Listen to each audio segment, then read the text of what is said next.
दोस्तों नमस्कार, स्वागत है आपका हमारे इस YouTube मंच पर।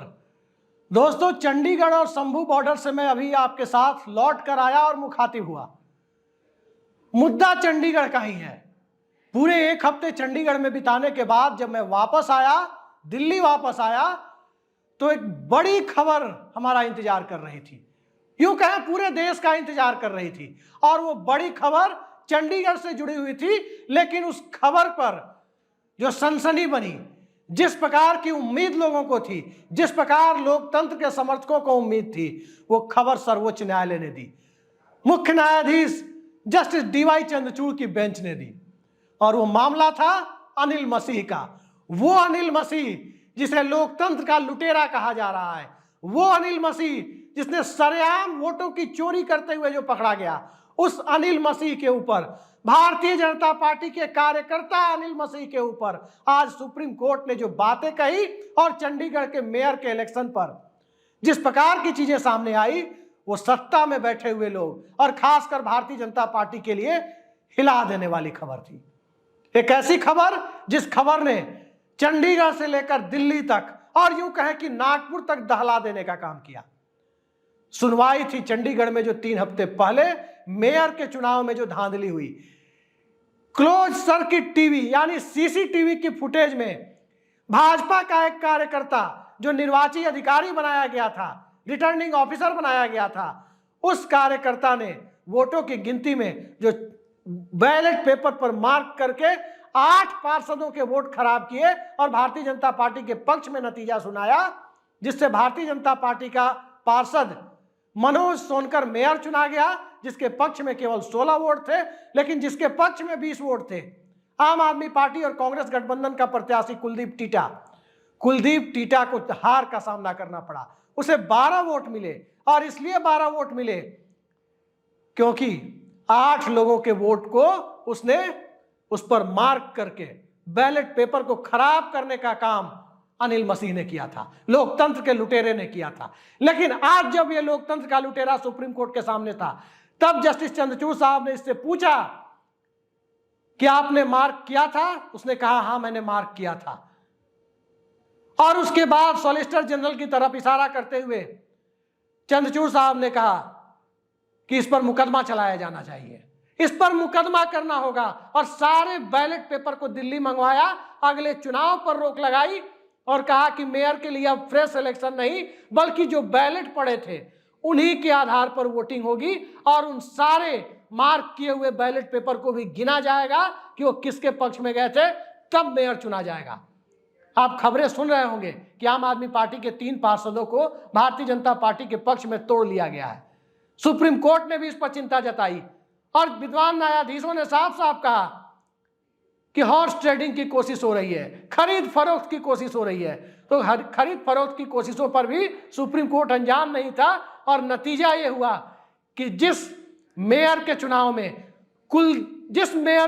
में अनिल मसीह की गड़बड़ी को, पीठासीन पदाधिकारी अनिल मसीह के लूट तंत्र वाले चुनाव को भाजपा के राष्ट्रीय अध्यक्ष जेपी नड्डा ने नरेंद्र मोदी की जीत बताया था, मोदी के प्रति सहानुभूति वाली जीत बताया था, नरेंद्र मोदी की विजय के रूप में जिसे लोगों के सामने लाने वाला ट्वीट किया था। हमारी स्क्रीन पर आप वो ट्वीट देख सकते हैं। आज उस पर सीधे सीधे सुप्रीम कोर्ट ने पलीता लगा दिया। सुप्रीम कोर्ट में आज आम आदमी पार्टी और कांग्रेस के गठबंधन की जीत नहीं हुई, बल्कि सुप्रीम कोर्ट में आज जो जीत हुई है, वो जीत इस देश में लोकतंत्र की जीत है। वो जीत इस देश में चुनाव प्रक्रिया की शुचिता को बनाए रखने वालों की जीत है। लेकिन जेपी नड्डा ने जब इसे मोदी की जीत कहा, तो आज क्या मोदी की हार हुई है? और जब जेपी नड्डा जिम्मेदार पद पर बैठे हुए व्यक्ति, उनकी पार्टी मानती है कि दुनिया की सबसे बड़ी पॉलिटिकल पार्टी है भारतीय जनता पार्टी, उसके राष्ट्रीय अध्यक्ष ने जब उस काले कारनामे को मोदी की जीत कहकर संबोधित किया था, तो आज जब मोदी की हार हुई है, तो क्या नरेंद्र मोदी को नैतिक आधार पर इस्तीफा नहीं दे देना चाहिए? यह मामला सुप्रीम कोर्ट ने माना है कि गलती हुई है। क्या जेपी नड्डा अपने ट्वीट के लिए माफी मांगेंगे, देश से भी और देश के प्रधानमंत्री नरेंद्र मोदी से भी?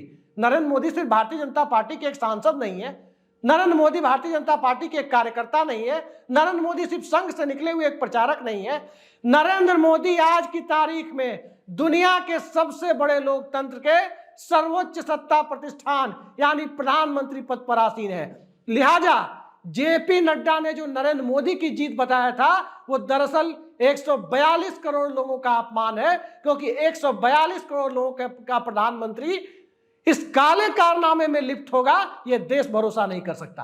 अनिल मसीह के काले कारनामों को, अनिल मसीह की करतूत को, लोकतंत्र के लुटेरे अनिल मसीह की करतूत को नरेंद्र मोदी का समर्थन होगा, यह देश भरोसा नहीं कर सकता।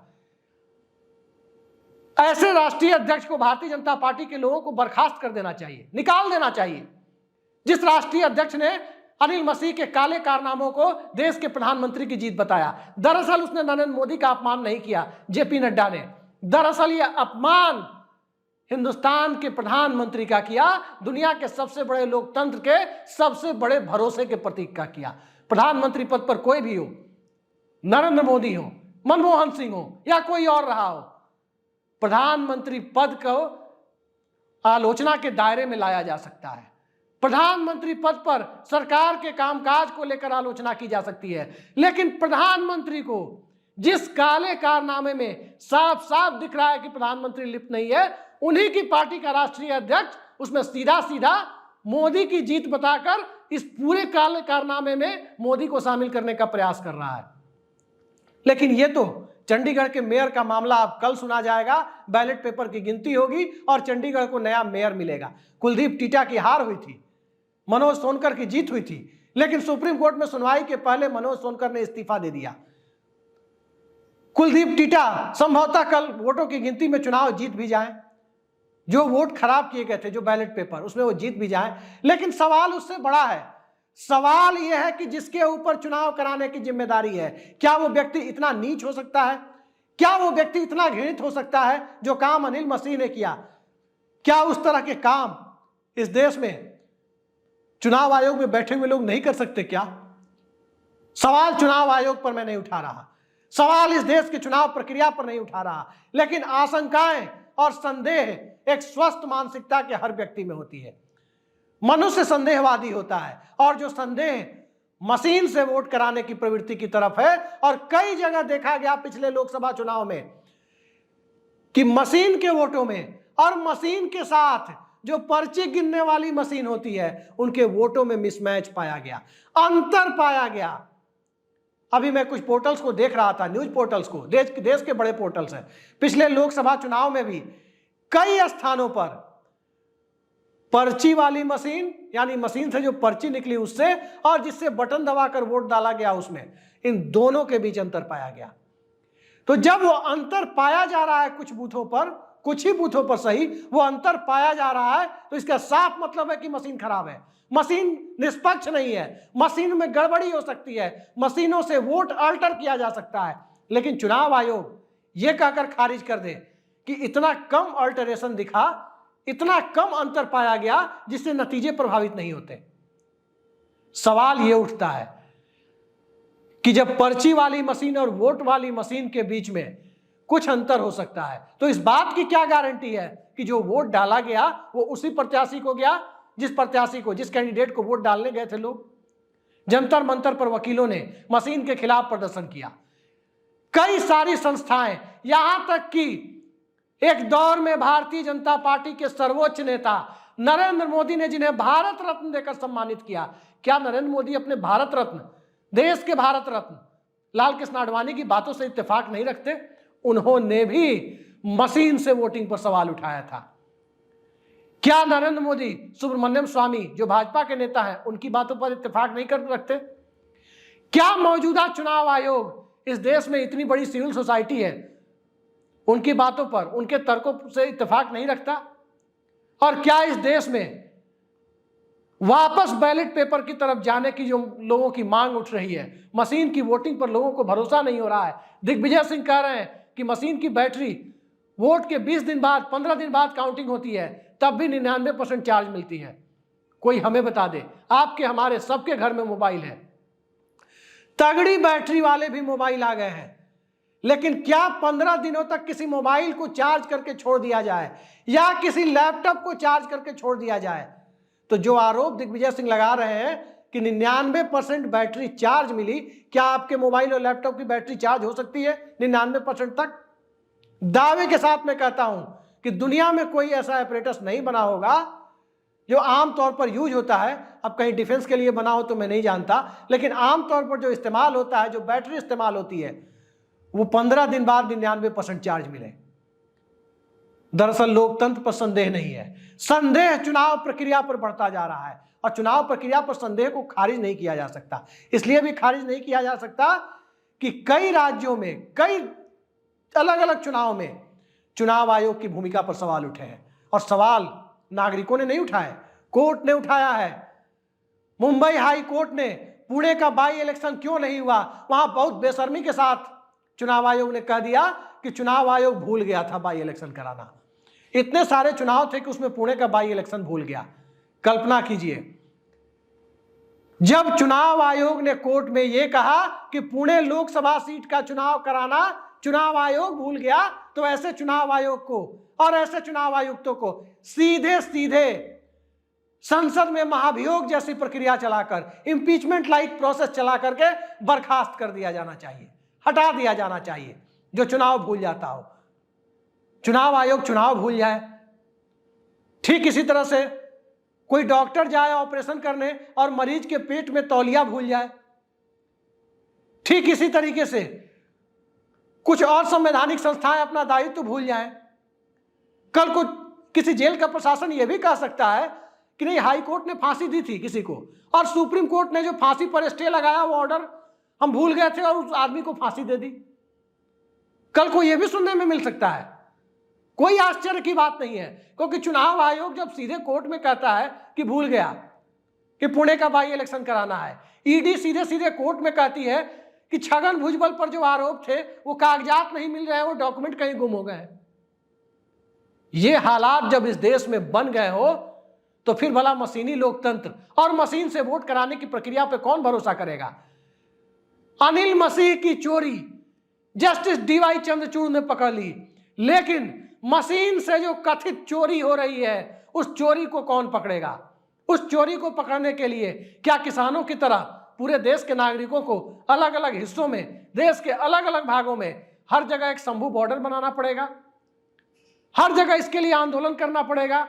और आंदोलन जो लोकतंत्र की खूबसूरती है, जब लोकतंत्र जिसका महापर्व चुनाव है, उस चुनाव प्रक्रिया के लिए आंदोलन करने की नौबत आ जाए तो आप सोच सकते हैं कि लोकतंत्र को यूं ही खतरे में नहीं माना जा रहा।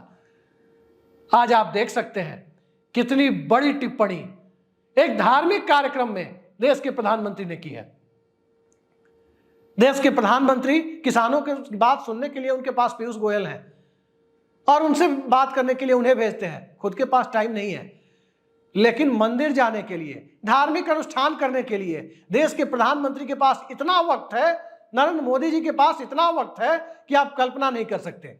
और जाकर वहां क्या कहते हैं कि सुदामा ने कृष्ण को पोटली में कुछ दिया और वो फुटेज आज के जमाने में वो दिया होता और वो फुटेज बन जाती, वीडियो बन जाती, तो कोई PIL लगा देता तो सुप्रीम कोर्ट कहता कि हाँ, कृष्ण ने भी सुदामा से पोटली में कुछ लिया, वो भ्रष्टाचार था। ये इशारा किस ओर था? दरअसल सुप्रीम कोर्ट ने इलेक्टोरल बॉन्ड पर सवाल उठा दिए, इलेक्टोरल बॉन्ड को सिरे से खारिज कर दिया, असंवैधानिक करार दे दिया और उससे भी बड़ी बात यह कह दी कि 13 मार्च तक चुनाव आयोग पूरी डिटेल अपने वेबसाइट पर डाले कि इलेक्टोरल बॉन्ड में किस तारीख को, जब से इलेक्टोरल बॉन्ड आया है, किस तारीख को किस व्यक्ति ने किस पार्टी के लिए कितना पैसा दिया, कितने के इलेक्टोरल बॉन्ड किस तारीख को किस व्यक्ति ने खरीदे या किस संस्था ने खरीदे, किस कॉर्पोरेट ने खरीदे। ये सारी बातें सुप्रीम कोर्ट ने अपने ऑर्डर में कह दी। दरअसल ये उसी खींच का नतीजा था, क्योंकि 13 मार्च को देश के सामने असलियत आ जाएगी कि इलेक्टोरल बॉन्ड का ज्यादातर पैसा एक ही पार्टी यानी बीजेपी के पक्ष में क्यों जा रहा था। क्या वो सुदामा कृष्ण वाली पोटली थी क्या, जिस पोटली में चावल हो, गुड़ हो, जौ हो, गेहूं हो, कुछ ऐसा हो?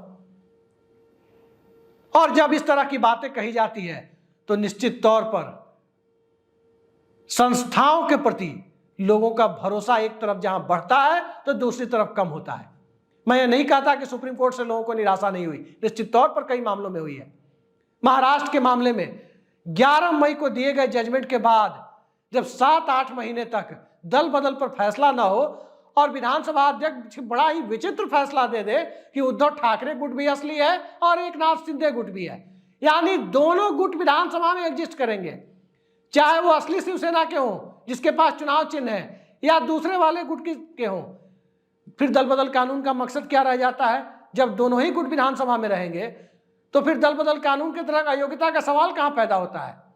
और यह मामला फिर सुप्रीम कोर्ट पहुंचा और सुप्रीम कोर्ट में इस मामले के बार बार पहुंचने से यदि विधानसभा का कार्यकाल ही पूरा हो जाए तो फिर उस न्याय का क्या मतलब रह जाता है? जो फैसला चंद्रचूड़ साहब ने दिया, उनके फैसले के बावजूद जब दोनों ही गुट असली हैं, कोई फैसला ना हो और विधानसभा का कार्यकाल पूरा हो जाए, क्या मकसद है? लेकिन जो फैसला अनिल मसीह के मामले में चंद्रचूड़ साहब की बेंच ने दिया है, जो फैसला इलेक्टोरल बॉन्ड के मामले में दिया है, निश्चय ही वो स्वागत योग्य कदम है। निराशा और आशा सुप्रीम कोर्ट से चलती रहती है, लेकिन निराशा का दौर जब ज्यादा बढ़ रहा था, ऐसे फैसले सुखद एहसास लोगों को कराते हैं कि अभी भी इस देश में न्यायपालिका की स्वतंत्रता, इंडिपेंडेंट जुडिशियरी की कल्पना बरकरार है। कुछ मामलों में भले ही लोगों को संदेह हुआ हो, लेकिन बरकरार है। मशीन से चुनाव इस देश में जैसे जैसे आगे बढ़ेगा, जैसे जैसे प्रक्रिया बढ़ती जाएगी, लोगों का भरोसा मशीन से डिगता चला जाएगा। आखिर अमेरिका जैसा देश, यूएसए, ब्रिटेन जैसे देश मशीन से चुनाव क्यों नहीं कराते? जापान जो तकनीक के मामले में पूरी दुनिया में सबको मात देता है, वो मशीन से चुनाव क्यों नहीं कराता? अब कुछ और आप देख सकते हैं कि टीवी पर उल्टे सीधे प्रवक्ता भी आ जाएंगे अलग अलग पार्टियों के, जो मशीन से वोटिंग के पक्ष में होंगे। वो कहेंगे कि 36 वोटों की काउंटिंग बैलेट से करनी थी तो वो तो निष्पक्ष हो नहीं पाई, ये बात वो कहेंगे। लेकिन बैलेट से वोटों की काउंटिंग निष्पक्ष नहीं हो तो सबूत के साथ पेश किया जा सकता है। मशीन में किसने किसको वोट डाला वो सबूत के साथ कैसे पेश होगा? एक एक वोटर को तो सुप्रीम कोर्ट बुलाया नहीं जा सकता। इस देश में 97 करोड़ वोटर है, 60-65 करोड़ के करीब वोट भी डालेंगे। क्या सबको सुप्रीम कोर्ट बुलाकर पूछा जाएगा कि आपने किसे वोट दिया था? दरअसल इस मशीनी लोकतंत्र की कथित चोरी को इस देश में कौन रोकेगा? ये सवाल इतना बड़ा है कि अनिल मसीह का सवाल बहुत छोटा पड़ जाता है। उम्मीद जरूर जगाता है अनिल मसीह का मामला, लेकिन अनिल मसीह जैसे लोग यदि लोकतंत्र के मसीहा बने हुए हैं तो सत्ता और सियासत यूं ही चलती रहेगी। वोटों का घोटाला ऐसे ही होता रहेगा और वोट घोटाले के साथ सरकारें भी यूं ही बनती रहेंगी। और वोट घोटाले से बनी हुई सरकार कई बार सुप्रीम कोर्ट में कानून के लूप होल का फायदा उठाकर लाभ लेकर चली जाएगी, तो कई बार वहां पर खारिज भी की जा सकेगी।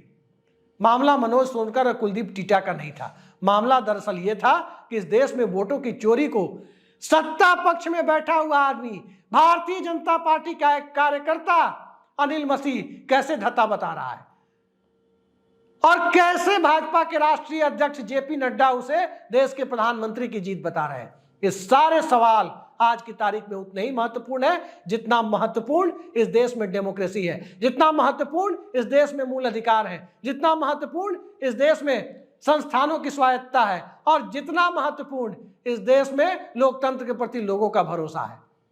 इस भरोसे को डिगने से बचाने के लिए आज का सुप्रीम कोर्ट का फैसला और कल जो सुप्रीम कोर्ट में होगा अनिल मसीह के मुद्दे पर, वो एक ट्रेलर है। पूरी फिल्म देखने के लिए आपको कुछ और इंतजार करना होगा, तो इंतजार कीजिए। और खासकर उन विपक्षी दलों से जो मशीन से चुनाव पर का सीधे सीधे विरोध करते हैं, उन विपक्षी दलों को भी अपना दोहरा रवैया छोड़ना होगा। यदि वो मशीन के विरोध में है तो साफ साफ अपने घोषणा पत्र में शामिल करें कि जैसे ही वो सत्ता में आएंगे मशीन को खत्म कर देंगे, मशीन को डिस्ट्रॉय कर दिया जाएगा और मशीन से वोटिंग की प्रक्रिया को तिलांजलि दे दी जाएगी, खत्म कर दिया जाएगा। यह बात वो कर सकने की स्थिति में है? क्या यह बात वो कहेंगे, अपने घोषणा पत्र में शामिल करेंगे? दरअसल एक तरफ एक उंगली उनकी नीयत पर इस मुद्दे पर भी उठती है। वकील और सिविल सोसाइटी के लोग प्रदर्शन करते रहे, एक नहीं सैकड़ों और हजारों की संख्या में रोज रोज ऐसे अनिल मसीह जैसे लोकतंत्र के लुटेरे पैदा होते रहेंगे। लेकिन लोकतंत्र को लुटने से बचाना है तो विपक्षी दलों को भी जुबानी जमा खर्च से आगे बढ़कर एक क्लियर एजेंडे के साथ जनता के बीच जाना होगा। देखते हैं होता क्या है। फिलहाल के लिए इतना ही। नमस्कार।